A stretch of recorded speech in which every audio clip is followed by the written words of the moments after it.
Janthir Wilds launched around 2 weeks ago, and we had plenty of time to check out the new zones, systems, story, homesteads, and everything else related to the expansion.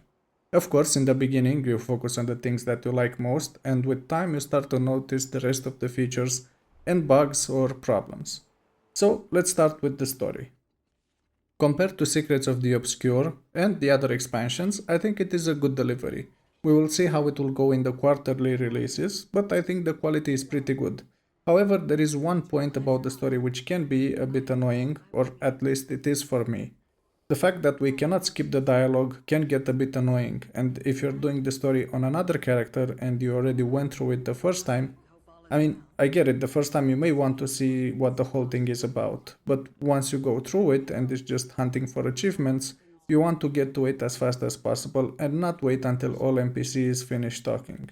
But that is just one minor thing. If you're not interested in doing the story again, you'll not even notice it. And I think that pretty much covers the story part. Now let's move on to the new zones, which I gotta say I was really impressed when I saw them for the first time.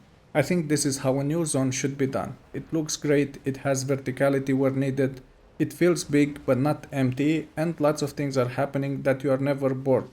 But you do not feel the need to complete every little event. But in addition to the visuals, I think the music fits really well with the surroundings and the immersion is something else. I think the only comparison can be done with Heart of Thorns music. If you had the music turned off completely for this expansion, I suggest that you switch it back on while playing. It's really worth it. Now, getting back to the zones, I wanted to mention that I really like that we do not have a meta for the first zone. Because when you have a meta and you're doing something else, you kind of feel pushed to go and do it. Or if you do not feel that way and you have something else to do, you will not have enough people to complete them with because they will be going to the meta event. But we still have a meta event in the second zone, which is very populated at the moment. And this way I feel like there is a balance between the zones. Directly linked with the new zones, we also have a new system for resetting your skills, like we did in Heart of Thorns, which I think is just another way of making you earn more mastery points, which I'm not a fan, but it's not a big deal. Another system, which is not new but updated, is related to hearts. You can still complete them every day, but now you're getting tokens from doing events around the heart.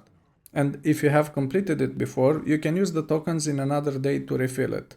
I think this is around 20% for each token. I'm not sure how much it helps because it takes a slot in your inventory, but if you need to access them at some point, you do not need to do events. Just use the tokens and that's it. Okay, I think that covers the systems, and we can quickly talk about the Worklaw, which became my favorite ground mount, and I only have the first two masteries.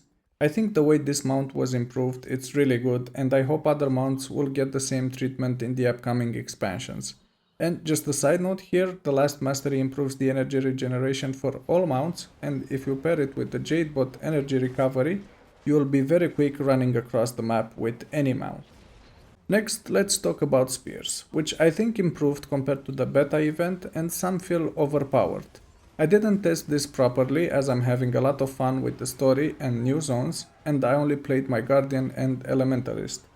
On Guardian, the spear feels good and it is a nice ranged weapon. I think you can replace the greatsword with it and have some range and healing in open world. But what I was really impressed and kind of stopped midway in the story was when I crafted an ascended spear and equipped it on my elementalist. I think the effects are really good when you do not need to see what is on the ground, but finally we have a good ranged weapon on elementalist, because the damage is really good but not overpowered compared to Revenant for example. I hear Thief Spear also feels good, so I'll test it in the near future, but I'm having too much fun on elementalist for now. And if you want to try it yourself, you can use the Tempest powered DPS build with a spear attached to it that has Berserker stats with Sigil of Force and Sigil of Accuracy. I also have a video for it, so if you want you can use that as well. And we can move on to homesteads, which was one of the most advertised features of the expansion. And as I expected, I'm really bad at this, but I'm working to improve my design skills, so bear with me. I have put a few things around the house and I'm improving the homesteading mastery, which unlocks more things to craft. So overall I think the implementation is very good, unlocking things is easy, and if you are really talented you can build something really cozy and beautiful where you can relax, fish a bit and enjoy the scenery.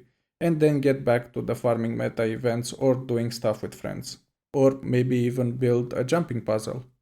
Anyway, after almost 2 weeks of playing the new expansion almost exclusively, I think they hit the mark with almost everything. I would actually put this expansion above Secrets of the Obscure in a tier list.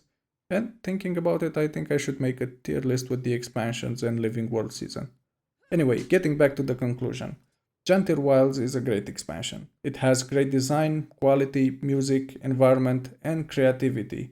And if you bought it, you'll have a lot of fun. The only problem I have now is when I get back to the core zones of the game, as they have not been updated in quite a while.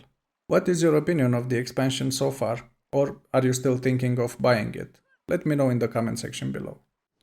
If you want to see more content like this, please let me know in the comment section below. And if you enjoyed the video, please click the like and subscribe buttons.